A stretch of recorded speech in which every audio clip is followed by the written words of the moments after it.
All right, well, we'll go ahead and get started. My name is Camille Abdel-Jawad. I'm your instruction and outreach librarian, if we haven't met already. I'm really excited to be here today to talk with you guys a little bit about literature reviews. What is a literature review? What does that look like? How is it different from other things that we're often asked to do, like an annotated bibliography?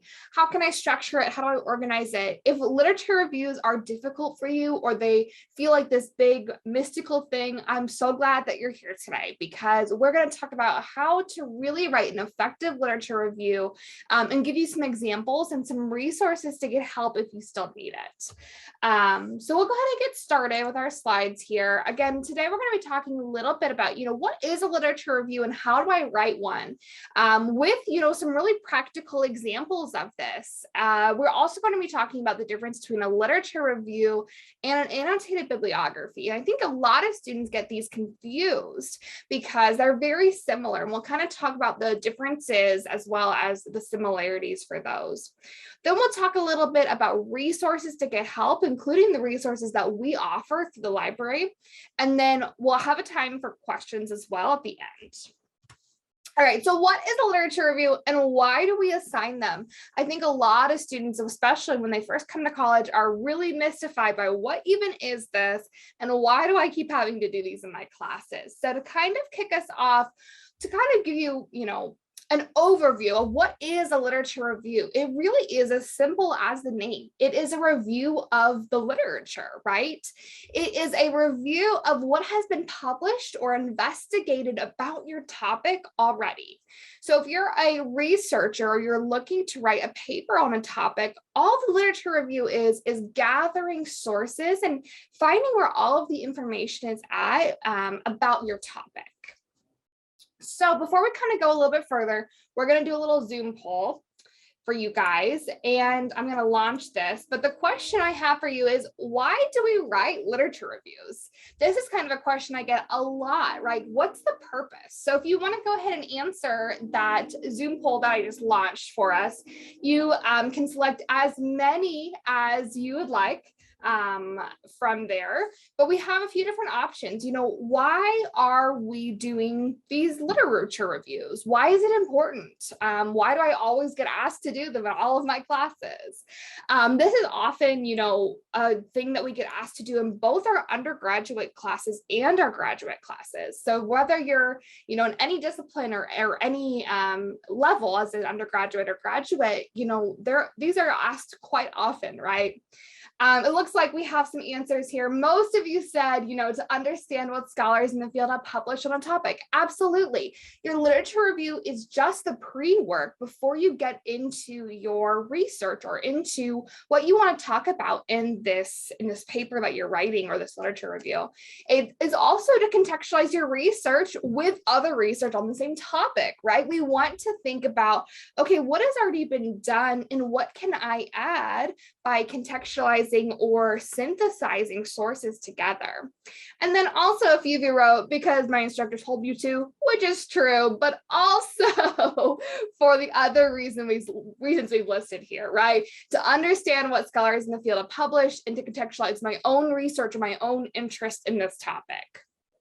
I hope that's helpful as we kind of think about, why are we doing these literature reviews here? All right.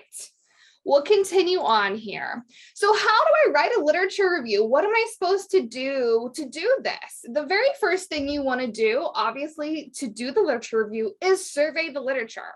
So what does that look like? You should check out our databases, Pirate Search, Google Scholar, ebooks, any kind of resources you can find about your topic. And you should look in a multitude of places for this.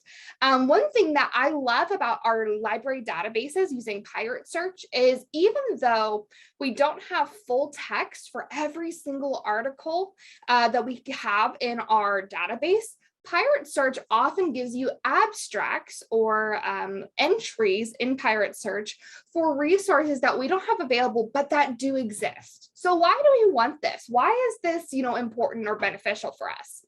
The reason we have these abstract only or not full text articles is so that you can know, as a researcher, there is something that exists on this topic. I may not have access to it yet, but I know it exists, so I can go out and request it or find it. You are more than welcome as a student, faculty, staff, whatever affiliation with Park, you are more than welcome to, request these articles through interlibrary loan. It's a super easy process. Oftentimes, if it's just an online article, a digital article, we can get it for you within 1 to 3 days. So it really isn't a super long process, and we would love to be able to get that resource for you so that you can complete your literature review. This does require a little bit of planning, right? But when we're thinking about our literature review, we don't just want, a very narrow scope. We don't want just a very narrow look at the literature that's out there. We want to get the full extent. Are you going to be able to find every single published article on your topic? No, probably not. But you want to make sure you're getting a very full and robust scope. And that's why we have the articles that have abstract only on there. That's also why we encourage you to look at various different resources, including Pirate Search. Check out Google Scholar if you would like to use Google Scholar. If Google Scholar is easier for you, please utilize it. You can even connect Google Scholar to our Park Library resources and use their interface rather than Pirate Search if that's easier for you. We also have a robust collection of ebooks. I think sometimes students forget about ebooks, but we have so many. And we often feel this pressure of, oh, I can't, use an ebook for my resource because I don't have time to read a full book. But don't think about it like that. You can absolutely just read one chapter, which would be the equivalent to an article, right? Making sure it fits within the parameters and the scope of your research, but utilize those ebooks if you find one that might be helpful for you.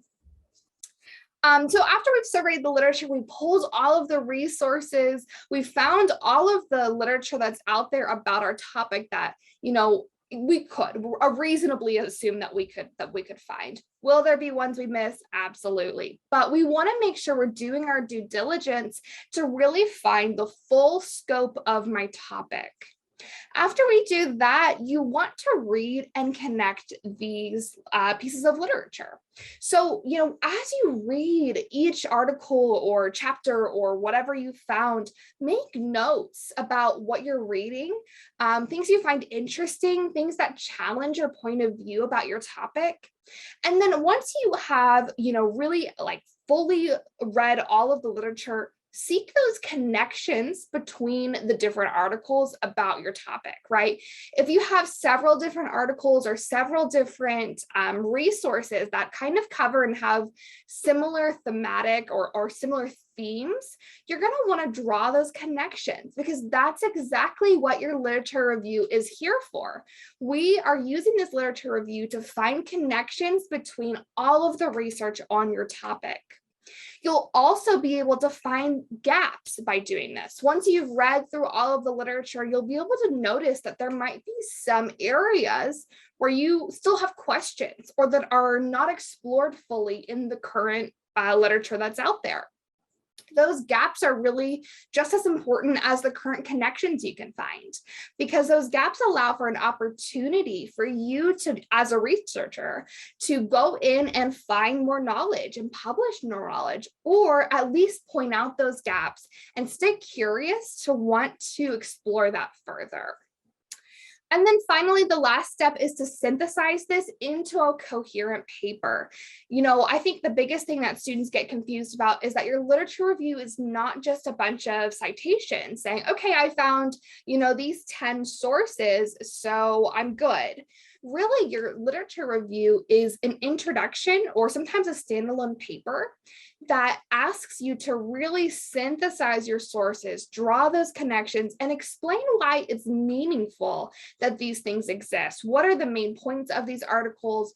What are the connections that go between them? I get this question a lot as I work with students, as they do research, as they're working the literature review of how many sources do I need? But I think that that's the wrong question. Obviously, your instructor might say you must have 10 sources, or they might have particular instructions for you. And if so, absolutely follow, whatever instructions they give you. I always, err on the side of following what your instructor said. But when we're thinking about a really traditional literature review, There aren't a set number of sources that you need to read and analyze and synthesize. It's more, thinking about our topic and thinking about, okay, have I covered the full scope of my research topic? So thinking about it that way, as opposed to, do I check all the boxes and did I get all my sources? That's a really good posture as a researcher to have. Instead of thinking, I got my 10 sources, we think, have I fully covered the scope or the extent of this research question and what's out there? Okay, so that's kind of a step-by-step of what we would do. So let's think about this more practically. How do I actually organize my literature review? I've read my sources. I've, made some notes about them in the margins or on a separate doc. I've found some themes or connections between them. So what do I actually do now? I think this is a huge step that students get stuck on. Okay, I did all those things, but practically, what do I do? So the nice thing about your literature review, obviously, again, the overarching statement here is, abide by what your instructor has given you. If they've given you really specific instructions, obviously go with that. But, and more in general, you can organize your literature review in several different ways. This includes chronologically, like the oldest piece of research to the newest, or, oldest piece of research contextualized with the newer advancements. You could also do it thematically. So again, thinking about those themes and connections between them. We'll see this on the next slide, but what would that look like if we connected them thematically?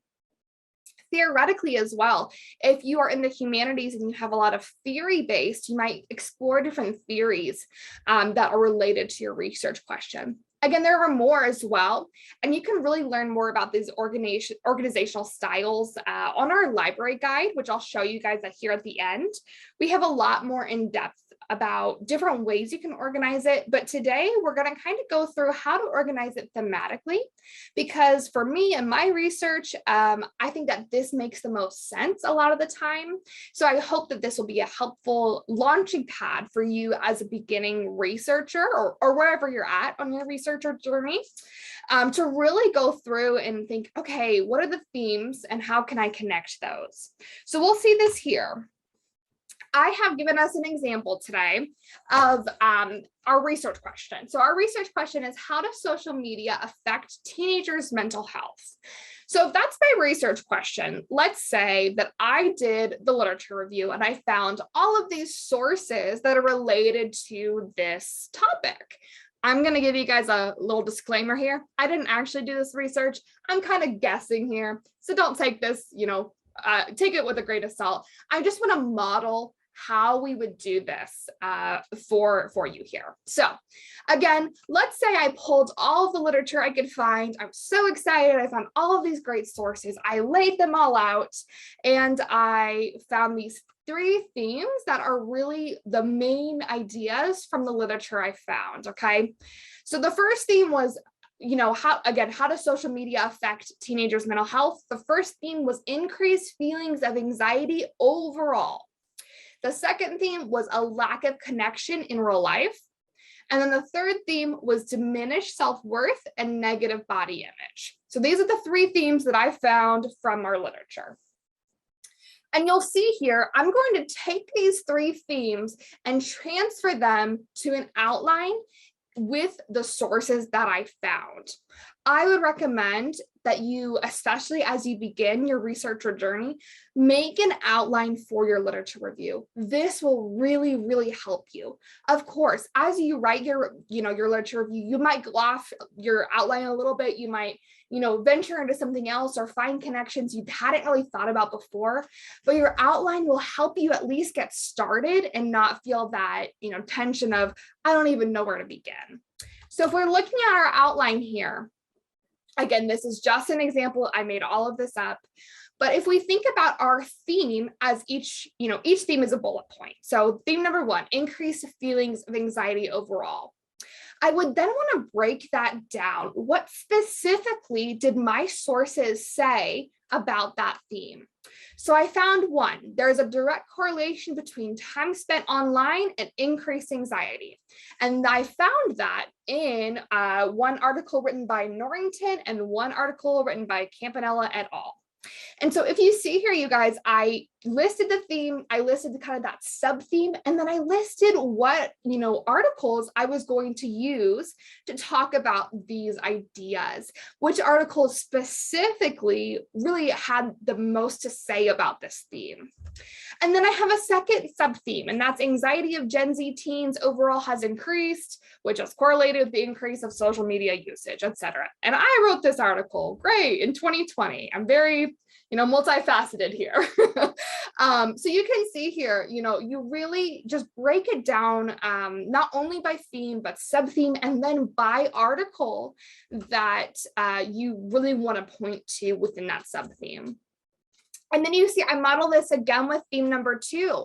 But if you skip down below my first sub-theme, teens struggle with social anxiety and find it easier to connect online, you'll see that I identified a gap here. And this is where I want to put that gap. I thought after reading, my sources on this sub-theme, it made me think, okay, but what about teens who find social connection online? Some teens might struggle to find that social connection in school or traditional methods in real life, but they find it online. So then that made me think, does social media have any benefits to teenagers' mental health, right? Because, all of my sources so far have found that, social media really negatively affects mental health. But maybe this is a gap that I identified while I did my research that I would want to pursue further, or that I just want to identify and discuss and say, this is a gap and an opportunity for further research. Doesn't mean you have to conduct an empirical study to measure that, but it is really important that you say, this is a gap in the literature, and this is something that I found needs to be continued to be innovated or researched further. And then, you would continue that pattern on and on throughout all of your themes and sub-themes, etc. Does that make sense? I'm going to do a little check-in right here. Do we have any questions about how I outlined this or what this might look like? Cool. Just wanted to give you guys a second. Okay. And, as we are talking today, feel free to unmute, feel free to post in the chat, feel free to do anything like that. If you do have a question, raise hand, anything is good. Okay. All right. So we'll continue on here. I wanted to also give you guys an example of what this looks like, because after we've, looked at our outline, we kind of found our literature, we made an outline. The third is sometimes the hardest leap for students, right? The third step is to actually synthesize and write a paper about the literature and the connections we found. And the reason that this is hard for students is because I think we're really conditioned to just put in the citation and say, this is what they said, which is actually more of an annotated bibliography. The literature review is more of that synthesizing. So what does really synthesizing mean?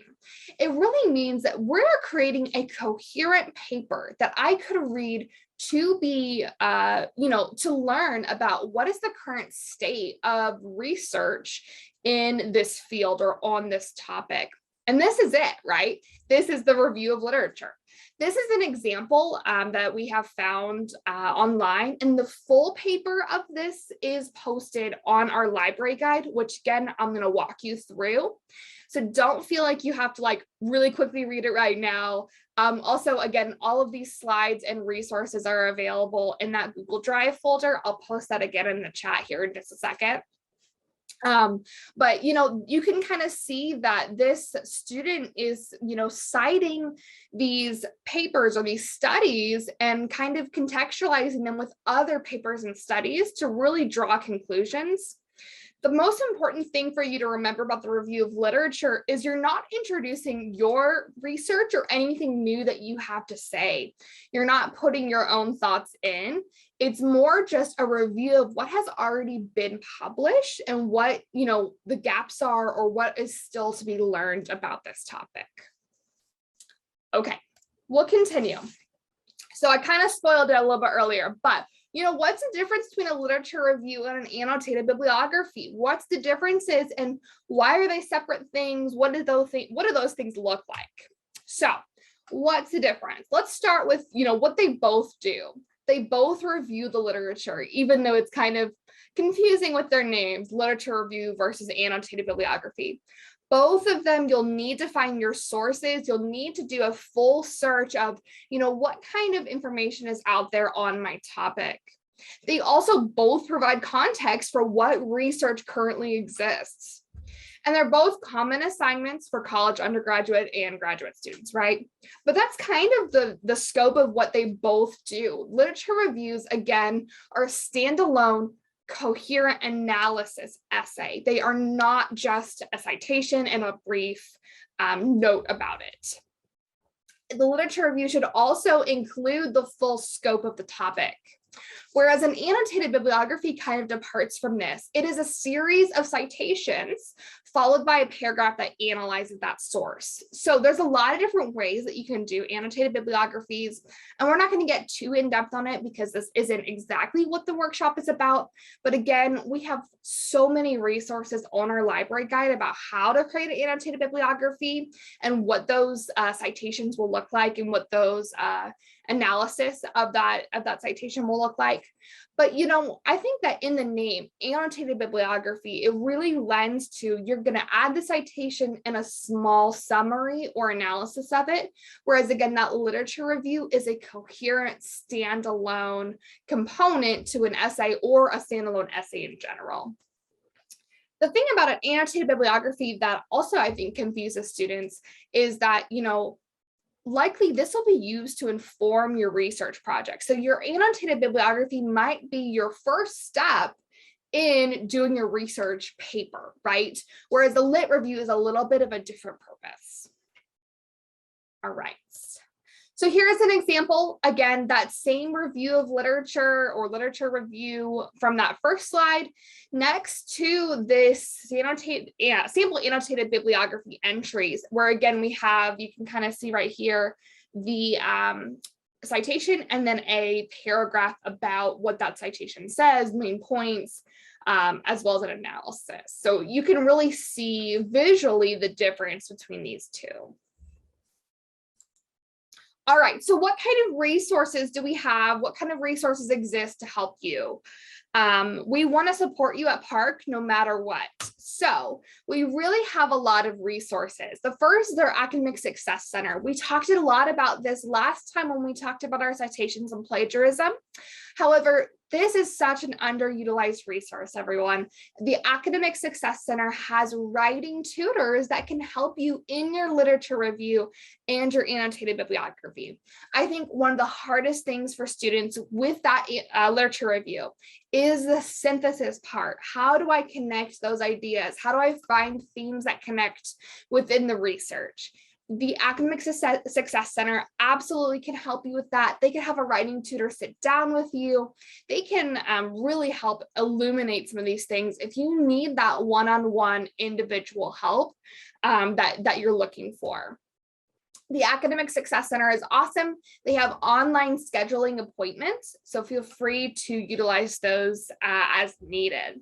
We also offer a library guide specifically on this topic, and I do want to share that with you guys. So I'm going to really quickly stop the share and reshare our literature review here. All right. So this is our Tools for Academic Writing library guide and the literature review section. So if you go to library.park.edu/writing/lit review, this is on our Google Drive folder. I'm going to put that in the chat again for you guys in case you came in before or came in after I had posted it. But in that Google Drive folder, there is a document that says resources, and it has links to everything we're going to talk about today. So that's a quick handy guide, but this guide right here is so helpful. And I really recommend that you guys bookmark this, come back to it as you write your literature review. It has an overview of, what this looks like. It has, why do we write these? Who writes them? We have videos for both undergraduates and graduate students. We have sample papers over here on the side, tips, organization, matrices, and all kinds of things like that, if you're really going deep in there, and things like that. So there are lots of resources on here, and a lot of, tips. How should I organize my literature review? How do I find a focus, using evidence and being selective about what you write or what you review. There's also, these videos about what a literature review is and what it isn't. So it's really helpful to kind of overview these things and kind of refresh ourselves if you are confused about what you should be doing, or if you're just new to literature reviews, that's totally valid as well.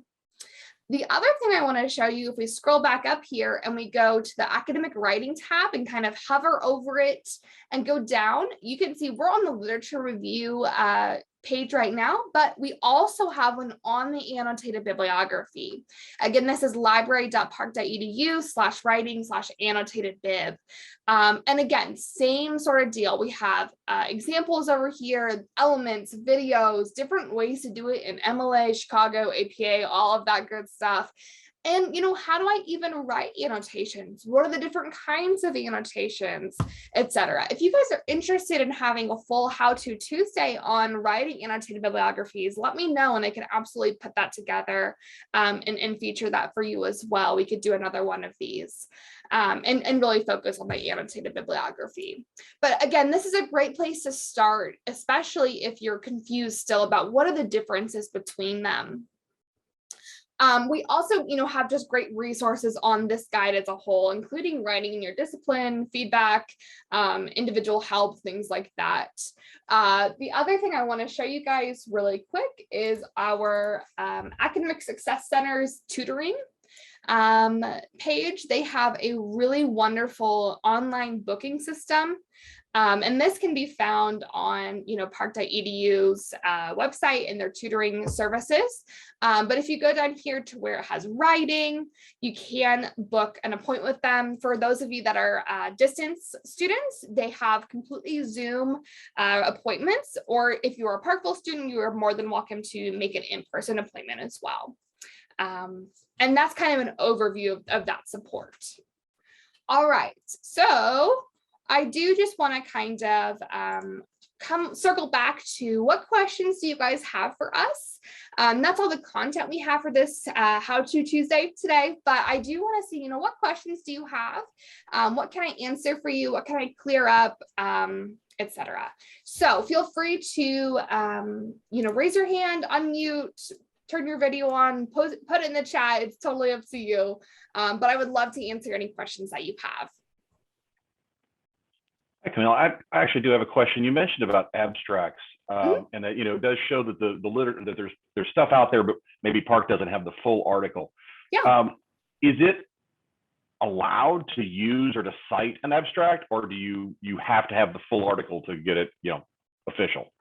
I would recommend grabbing that full article. The abstract is usually 150, 200 words, which is good, and you'll get the main idea, but you'll really want to dig into the full article and say, what are the most important parts? Because a lot of times, the abstract can sometimes be misleading, or it might not talk about the full scope of what they're doing.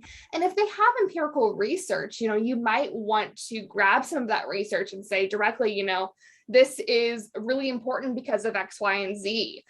So I would really recommend requesting them. The nice thing about Park, we don't have the most resources that are freely available via full text, but we have an excellent network of libraries, including, University of Missouri, UMKC, which, if you're a distance student, you might not recognize those names immediately, but those are some really big R1 universities, and we have access to their materials as well. So oftentimes we can get them pretty fast for you and send them completely virtual to you to read and synthesize. Yes, it does take a little bit longer. So if you're working on this like the night before, you might not have access to them right away. But if you are available to start working on it ahead of time, I would recommend that so that you have time to grab and interlibrary loan those articles. Okay, and so since we're hooked in with Missouri as a follow-up to that, we could potentially get a physical copy at University of Missouri, because that's closer to me. I'm in St. Louis, but so Columbia is only about 90 minutes away versus Park. So we can actually get stuff from Mizzou, even though we're not necessarily a student, or how does that work? No, you can't walk into their library and be like, I'm a Park student. Can I have this X, Y, and Z? But if you put in a request with us, we can interlibrary loan it and then get you those materials. And if you are looking for a physical book, we can send that to you via the mail. Again, that might take time, but we can get those resources for you. Okay. All right. Thanks. Yeah, of course. Do we have any other questions? I had one really fast. You talked about a student success center. I'm not sure how to get to that. Can you show us that really quick? Absolutely. So let's kind of take a look here. The Academic Success Center. So they have a few different ways that you can reach them. They are actually our tutoring center. So if you have any questions, this is sort of off topic, but if you have any desire to get help in any subject, we have tutors for free that can help you. This is math, science, writing, any of our subjects. So please utilize this. This is a completely free service, and they're awesome. They're fellow students, but they're also some other instructors and adjunct instructors that also help out there. So the way that you can do this, you can access it actually through Canvas. We have a Canvas course you should be automatically enrolled in when you do log into Canvas. So it should be part of your courses over here on the side, and it'll say Park Tutoring and Success Services Support During the COVID-19 Pandemic, I think is the full title. And just this is the home page right here. And you can schedule them by clicking on this. So if you go down here to writing help, it's going to link us to, there's two ways to get help virtually, submit papers using this, or go to Success Resources Appointments. And this again is that same page we looked at on how to, schedule an appointment. And if you go right here, let me share the link directly to this resources guide. I'm going to put this in the chat, Tina, and you can click on that, and there are both the resource or the link to the Canvas course for the ASC, the Academic Success Center, as well as the link to actually schedule an appointment. Both of those are on that Google Doc. Okay, thank you, because I'm trying to click on that link under courses and nothing is happening. Okay, so use those links. Both of those should work. Their Canvas shell, I think, is a little bit hard to navigate sometimes. So hopefully this will help. And if not, let me know if you still can't access it. Thank you. Yeah, of course. Any other questions we have?